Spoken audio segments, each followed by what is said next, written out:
ক'বলৈ বিচাৰিম এখন চৰকাৰ আৰু প্ৰশাসন যন্ত্ৰটো সম্পূৰ্ণ ষড়যন্ত্ৰ কৰি অসম আৰু অসমীয়াৰ যি মানে তেওঁলোকে অসম আৰু অসমীয়া হকে মাত মতা সংগঠন বীৰ লাচিত থানাক সম্পূৰ্ণ তেওঁলোকে দবাবলৈ চেষ্টা কৰিছে। সম্পূৰ্ণ তেওঁলোকে বান্ধি পুন্ধি মানে তেওঁলোকে জেল হাজতলৈ প্ৰেৰণ কৰিম বুলি ভাবিছে। আমি অসম আৰু অসমীয়া হকে বীৰ লাচিত থানা অসমে সদায় মাত মাতি আহিছে আৰু সদায় মাত মাতি থাকিব। আমি প্ৰত্যেকটো ক্ষেত্ৰত যিকোনো ক্ষেত্ৰত বীৰ লাচিত থানা অসমে মাত মাতো। আৰু যোৱাটো ঘটনা বীৰেন সিং তেল ডিপু আপোনালোকে দেখিছে, অসমীয়া ব্যৱসায়ীয়ে ভিডিঅ' কৰি যিটো উপলুঙাজনক মন্তব্য তেওঁলোকে দিলে, এই ফ্ৰীমে খানে वाला आदमी है, ये दलाल है। অসমীয়া মানুহ কি দালাল নেকি? অসমীয়া মানুহ কি ফ্ৰী খায় নেকি? আমি কষ্ট কৰি খাওঁ, খেতি কৰি খাওঁ, নাঙল ধৰি খাওঁ। আমি নাঙল ধৰি খোৱা মানুহ। আমি গণতন্ত্ৰত আমি সম্পূৰ্ণ গণতান্ত্ৰিক আন্দোলন কৰিছিলো। আমি লাঠি জোল লৈ তৰোৱাল লৈ আমি আন্দোলন কৰা নাছিলো। আমি গণতান্ত্ৰিক ভাৱে আন্দোলন কৰিছিলো। আমি বন্ধ ঘোষণা কৰিছিলো, কিয়নো আমাৰ সতীৰ্থ বন্ধুক এৰেষ্ট কৰি জেললৈ প্ৰেৰণ কৰিছিলে, সেইকাৰণে আমি বন্ধ ঘোষণা কৰিছিলো। আৰু বন্ধ ঘোষণা কৰাৰ লগতে আমি শিৱসাগৰৰ পৰা 50জনীয়া এটা দল আহিছিলো, আমি দুলীয়াজানলৈ যাম বুলি। আমি আহি থকা অৱস্থাত পুলিচ প্ৰশাসনৰ সম্পূৰ্ণ ষড়যন্ত্ৰ বুলি ক'ব লাগিব।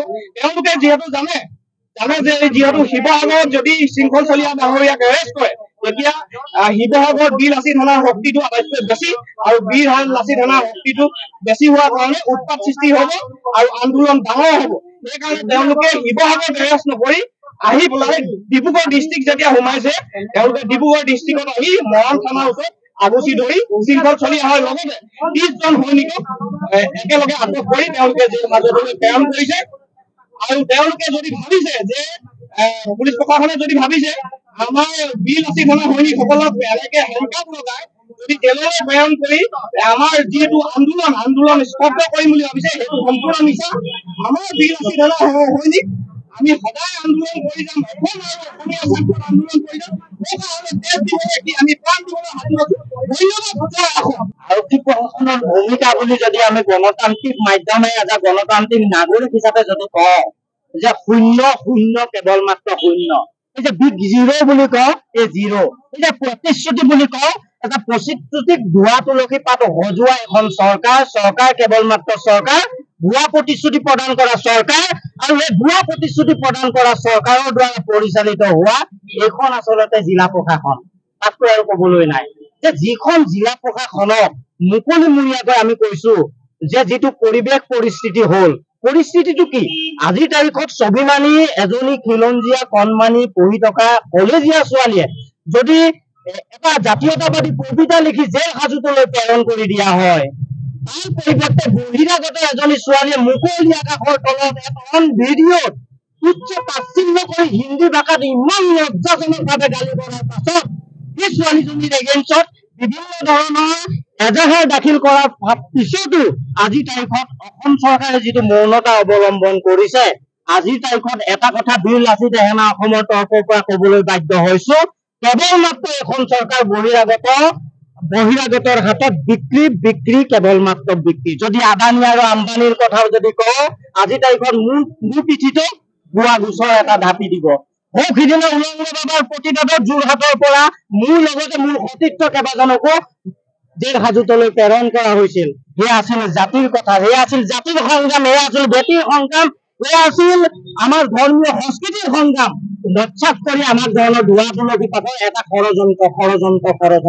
গতিকে এই ষড়যন্ত্ৰত লিপ্ত হৈ আমাৰ স্বাভিমান, আমাৰ জাতীয়তাবাদ, আমাৰ জীয়াই থকাৰ যিটো খিলঞ্জীয়া স্বাভিমানৰ যিটো সত্তা, আজিৰ তাৰিখত জাতি মাটিৰ ভেটিৰ কথা কৈ চৰকাৰ গঠন কৰা চৰকাৰখনে আজিৰ তাৰিখত ভৰিৰে মোহাৰি তছনছ কৰি দিছে। গতিকে তছনছ কৰাৰ পাছত আজি প্ৰশাসনক লৈ কিবা কবলৈ বাকী আছে?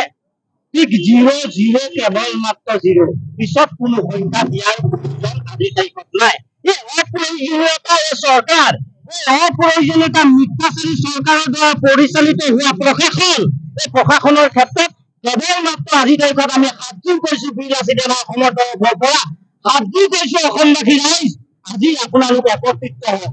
এই একত্ৰিত স্বাভিমান ৰক্ষাৰ কাৰণে, এই একত্ৰিত স্বাভিমানী অসমীয়াৰ মূৰ দাঙি জীয়াই ৰাখিবৰ কাৰণে আজি মই সংগ্ৰাম কৰিছো আপোনালোকৰ কাৰণে, মোৰ কাৰণে নহয়, আপোনালোকৰ আহি থকা সন্মানী শিশুসকলৰ স্বাভিমান জীয়াই ৰাখিবৰ কাৰণে আজি আমি যুঁজি আছো, যুঁজি যাম, জিকি যাম, পাৰি যাম আৰু জিকিবই লাগিব, যুঁজিবই লাগিব, পাৰিবই লাগিব।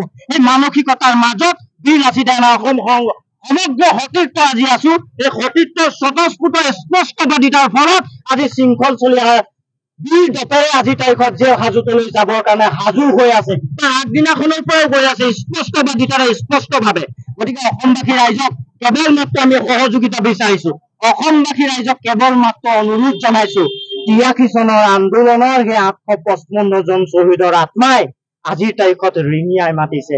দুলীয়াজানবাসী ৰাইজ ৰিঙিয়াই মাতিছে আপোনাক, ডিব্ৰুগড়বাসী ৰাইজ ৰিঙিয়াই মাতিছে আপোনালোকৰ, অসমবাসী ৰাইজ ৰিঙিয়াই মাতিছে স্বাভিমানী অসমীয়া ৰাইজ। গতিকে আহক, স্বাভিমান সহকাৰে জীয়াই থাকিবলৈ শিকক, তেতিয়া অন্ততঃ বুকুত হাত থৈ কব পাৰিব জয় আই অসম।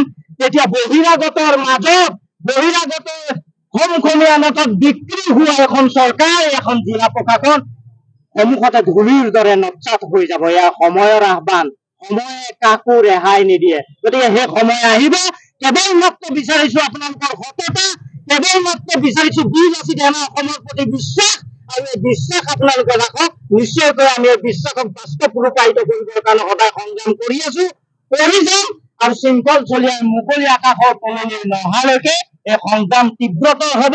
আজি দুলীয়াজানত হৈছে, আজি ডিব্ৰুগড়ত আমি একত্ৰিত হৈছো, অনাগত সময়ছোৱাত হ'ব অসমব্যাপী এয়া প্ৰতিবাদ হব, আৰু এই অসমব্যাপী প্ৰতিবাদৰ 2026 চনত পাবলগীয়া প্ৰত্যুত্তৰ অসম চৰকাৰে পাব। নেভাবিব আজি নৱপ্ৰজন্মই পঞ্চায়ত ইলেকশ্যনত, আজি নৱপ্ৰজন্মৰ একত্ৰিত পঞ্চায়ত ইলেকশ্যনত আজি জয়যুক্ত হৈছে, নেভাবিব এয়া আপোনালোকৰ চৰকাৰৰ জয়গান হৈছে বুলি। এই নৱপ্ৰজন্মই যেতিয়া জাগিব, নৎসাত হব, এই নৱপ্ৰজন্মই মূৰ দাঙি যেতিয়া উঠিব, আপোনালোকৰ দৰে মিথ্যাচাৰী এখন চৰকাৰ নৎসাত হবৰ কাৰণে বেছি সময় নালাগিব। গতিকে অসমবাসী ৰাইজক অনুৰোধ জনাইছো, আহক বীৰ লাচিতে অসমৰ লগত একত্ৰিত হওক।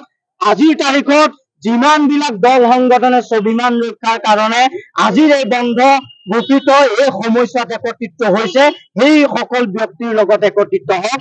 আমি ভাবিছো, আশাৰে বাট চাইছো, কেৱল যুঁজি যোৱাৰ প্ৰেৰণা পাম আপোনালোকৰ পৰা, আৰু যুঁজি যোৱাৰ কাৰণে আপোনালোকৰ যোগেদি নৱপ্ৰজন্মৰ আমি সহায় সহযোগিতা কামনা কৰিছো, আৰু নৎসাত কৰিছো এই অসম চৰকাৰৰ যোগেদি পৰিচালিত হোৱা এই ডিব্ৰুগড় জিলা প্ৰশাসন তথা অসমৰ বিভিন্ন প্ৰান্তত থকা জিলা প্ৰশাসন। ধন্যবাদ। নিশ্চিতভাৱে এইটো এটা দুখৰ বিষয়, যিহেতু অসম তথা আমি ভাৰতবৰ্ষত গণতন্ত্ৰত বসবাস কৰা আমি আমাক মানে গাত দিব চেষ্টা কৰিছো, এটা খুব এটা দুখৰ বিষয়। যিহেতু আমি বীৰ লাচিত অসমৰ তৰফৰ পৰা আজি বন্ধ কাৰ্যসূচী, এলানি বন্ধ কাৰ্যসূচী লৈছিলো, আৰু সেই বন্ধ কাৰ্যসূচীত শৃংখল প্ৰকাৰে ইয়াত অংশগ্ৰহণ কৰিবলৈ আহিছিলে। আৰু আমি যিহেতু গণতান্ত্ৰিক আন্দোলন কৰিছো, ইয়াত কোনো অপ্ৰীতিকৰ পৰিস্থিতি নহয়, গতিকে সেই গণতান্ত্ৰিক আন্দোলনক তেখেতলোকে এটা বেলেগ দিশে লৈ যোৱাৰ যি অপচেষ্টা কৰিছে, তাক কিন্তু আমি বীৰ লাচিত সেনাৰ সৈনিক হিচাপে ধিক্কাৰ জনাইছো।